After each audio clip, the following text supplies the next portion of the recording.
Hello guys, Danny here from Dan's Tech. In today's video guys, I'm going to be bringing you guys a graphic card review. This is going to be of the RX 460 2GB from Gigabyte. This is their Windforce OC variant. Does feature, 2GB. It is actually called the RX 460 Windforce OC 2G. There we are. This card is about £105 here in the UK. Does feature two fans.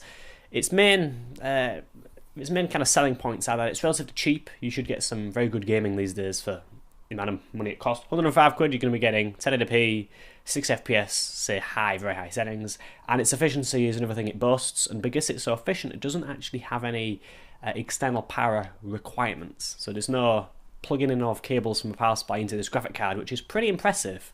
Pretty impressive. So without further ado, I'm going to be taking you around the card, quick unboxing, overview, then just going to get straight into some good old benchmarks. All are going to be run at 1080p just because of how much this card costs. 1080p gaming is kind of where you're going to be playing at. It might push some games at 1440p. Wouldn't recommend it as you would need to turn settings down. But yeah. So without further ado, I'm going to be bringing you guys a full review. Hope you enjoy. To get started, for a quick look at what you get in the box, you'll find the card on top in anti-static packaging and the driver CD and manual under the soft foam. No power conversion cables are present, but this card, as mentioned in the intro, doesn't require external power, so makes sense. This makes this card rather impressive, claiming to deliver solid 60 FPS in most titles at high settings at 1080p resolution.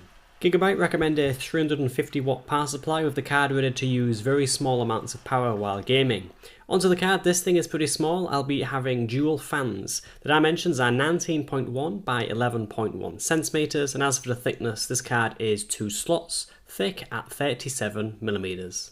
The main selling point of this GPU is the fact it's been designed to play demanding games at 1080p on a budget, and you can tell this with the flimsy plastic shroud and the aluminium heatsink, which does not contain any heat pipes or copper at all. However, I am expecting this card to not output a lot of heat due to the low power input, so this may not be a problem after all. We'll have to see. Taking a closer look at the card, you can see the cooler features dual fans which blow down onto the heatsink. The overall colour of this card is black with subtle bits of orange. Overall, not a bad design for one of the cheaper 460s on the market. Taking the card apart, I can confirm the card only features an aluminium heatsink with no copper inside.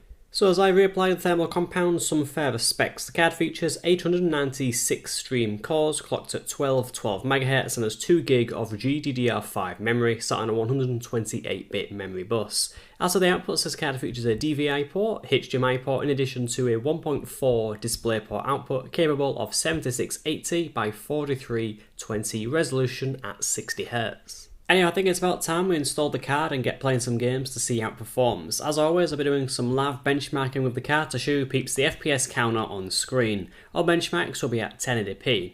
So first up, jumping into one of my favourite online titles, Battlefield 4. With the high preset, the card does very well, drawing 63.5 FPS.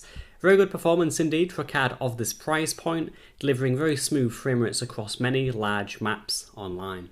Next up we have Need for Speed 2016, or simply Need for Speed, which I feel is a title that tends to work better with many Nvidia cards. However, regardless of this, with the settings set to high settings with FXAA turned on, the 460 is outputting 51.5 FPS on average, a very good smooth frame rate. And the game does look rather good at high settings. Onto one of my favourite co-op games, Killing Floor 2. With the high preset, the 460 does pretty well, averaging 76.9 FPS. In a full game that I had on the farmhouse map.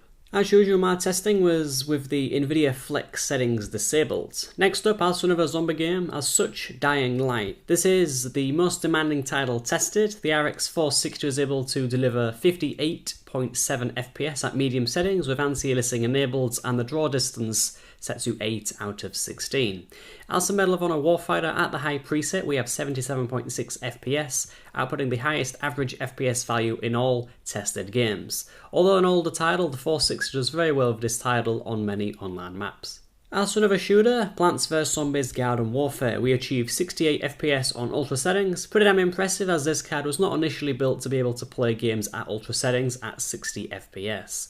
Lastly, we have Train Simulator 2017, delivering 61 FPS on average. However, do note, since this game still uses the engine from 2009, frame drops and FPS values on some scenarios can be rather low.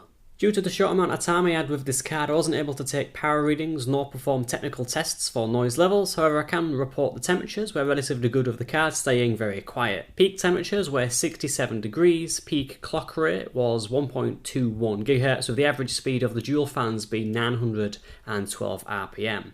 As a few of you know, I really don't like noise, hence I've recently taken all the mechanical hard drives out of my main machine. So when I say something's relatively quiet, it probably is very true.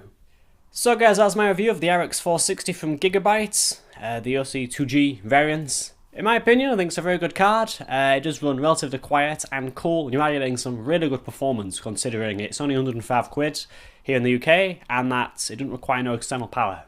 Don't know how AMD have done it, considering everyone always likes to poke fun at them for being like, your cards are too hot running, your cards pull too much power. This is cool, and obviously doesn't pull no power from a power supply. Well, technically it does through the motherboard, but you get what I mean. There we are.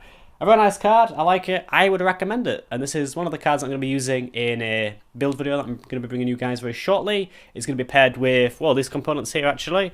Gigabyte 78 LMT USB 3 Mobo and the Corsair VS450 power supply, and of course the good old AMD FX 4300. Did I mention that? Who knows? But yeah, I'm going to be bringing you guys a guide on how to assemble a PC.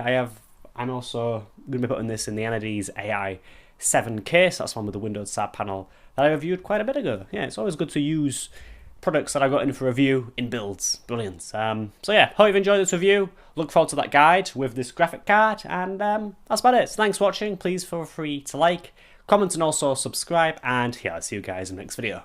Goodbye.